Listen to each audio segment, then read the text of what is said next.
some of the things that I'd encourage someone to do is to find a saddle maker that they trust somewhere.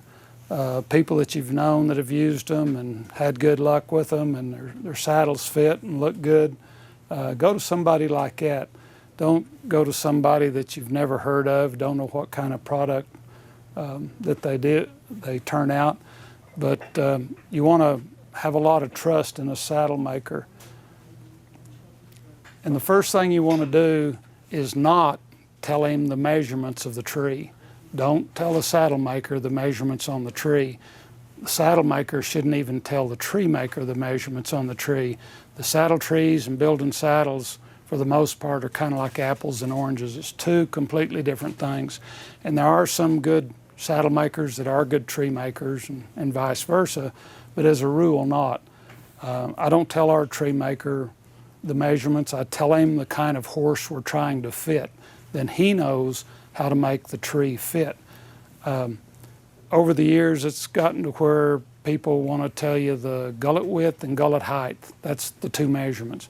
Well, those two things really, they matter, but they don't matter as much as some of the other measurements. When you're measuring gullet height and width, put it on a flat surface. The top of the gullet, that's the gullet height, and where the bar joins onto the swells, one side to the other, that's the gullet width. Two measurements that are just as equally important as that is the gullet width at the back of the gullet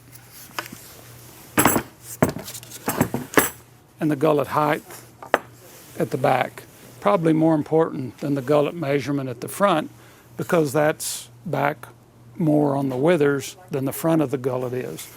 But there's so many more measurements on there. There's probably measurements I don't know about, but the flare on the bar, how much does it flare out this way?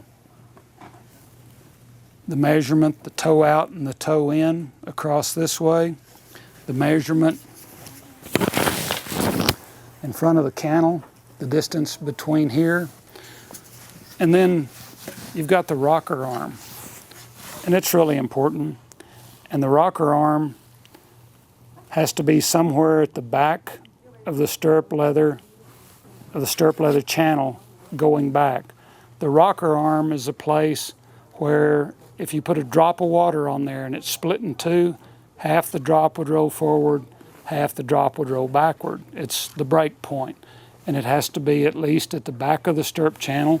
But I've seen really good trees that fit real good where the rocker arm was back here, and I've seen them where the rocker arm was up here. But all that, you can change that, but the tree maker has to do it in harmony with the other measurements and the other things that he's doing. And they have to know what they're doing. I don't know enough about tree making to tell a tree maker how to do all that.